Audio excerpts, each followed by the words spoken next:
চাবালয়ের মঞ্জিতে জনসংযোগের হাতিয়ার দুটি পাতা একটি কুড়ি। বাগানে চা পাতা তুললেন, দোকানে চা বানালেন, অভাব অভিযোগ শুনলেন শ্রমিকদের। अपने पौड़े ऐसा नहीं है, जो किया है सब हमने किया है, जो किया है हमने किया, और कौन से नहीं किया।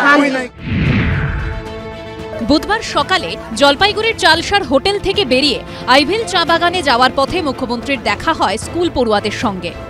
तो इधर से तुम्हारा स्कूल कितना दूर है? तुम लोग क्या ट्रक में जाते हैं ना? बस में अभी तक नहीं आया। अच्छा रहो, अच्छा करके पढ़ाशोना करो, ठीक है। পরে আইভিল বাগানে চা পাতা তোলেন মুখ্যমন্ত্রী, ঠিক যে ছবি দেখা গিয়েছিল গত ডিসেম্বরে। মুখ্যমন্ত্রীকে সামনে পেয়ে অভাব অভিযোগ তুলে ধরেন চা শ্রমিকরা।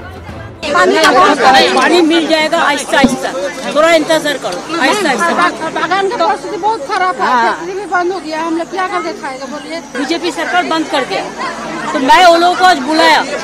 सुनो, अभी इलेक्शन का पहले हम कुछ नहीं, वोट का लिए तो नहीं होगा ना, वोट में होगा। हम तो आते जाता है, आप लोग कहाँ से अपने पौड़े इलेक्शन ऐसा नहीं है, जो किया है सब हमने किया, जो किया है हमने किया, और कौन से नहीं किया। ঠিক কথাই বলেছে মুখ্যমন্ত্রী এবং তার ভাইপো উত্তরবঙ্গকে ঘৃণা করেন। আমার অনুরোধে রোটারি ক্লাব সেখানে পেশেন্টদেরকে কাপড় দিয়েছে, ফল দিয়েছে। আজকে একটা এনজিও 1000 মশারি দিয়েছে, সেখানে মুখ্যমন্ত্রী কালকে নেচেছেন। মমতা বন্দ্যোপাধ্যায় যেখানে মানুষের সমর্থন পেয়েছেন সেখানে যেভাবে কাজ করেছেন, যে জায়গায় 2019 বা 2021-এ মানুষের সমর্থন পাননি সেই জায়গাতেও সমানভাবে কাজ করেছেন। তার কারণ মমতা ব্যানার্জি বলেন যে তিনি সারা বাংলার 11 কোটি মানুষের মুখ্যমন্ত্রী, আর ভারতবর্ষের প্রধানমন্ত্রী হচ্ছে যারা বিজেপি করে তাদের প্রধানমন্ত্রী।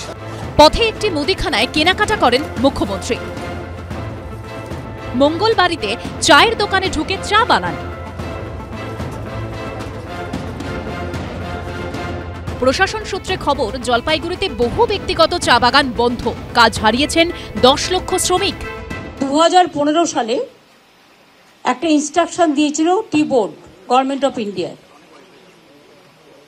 যে এদের এখানে কিছু পোকামাকড় আছে যেটা জন্য এটা বন্ধ করে দেওয়া উচিত, এবং 10 লক্ষ চা শ্রমিক বেকার হয়ে গেছে। এরকম এদের যদি কোনো পোকামাকড়ের কোনো ব্যবস্থা থাকে, সেটা প্রশাসন, তার হেলথ ডিপার্টমেন্ট আছে, তার এগ্রিকালচার ডিপার্টমেন্ট আছে, টি বোর্ড আছে, বা টি বোর্ড কী করলো কি না করলো আমার দেখার দরকার নেই। আমি যারা পাতা বিক্রি করে এই চায় বাগান থেকে তুলে সবটাই সংশোধন করার ওদের একটা সুযোগ দেওয়া হোক। ইলেকশনের পরে সব ডিপার্টমেন্টকে প্রশাসনের মতো ওদের সাথে বসে সিদ্ধান্ত নেবে। 2014 সালে ক্ষমতায় আসার আগে চায় পে চর্চা শুরু করেন নরেন্দ্র মোদী। 24-এর মহাযুদ্ধের আগে ফের চর্চায় চা শ্রমিকরা। অনির্বাণ বিশ্বাস ও রাজা চট্টোপাধ্যায়ের রিপোর্ট, এবিপি আনন্দ।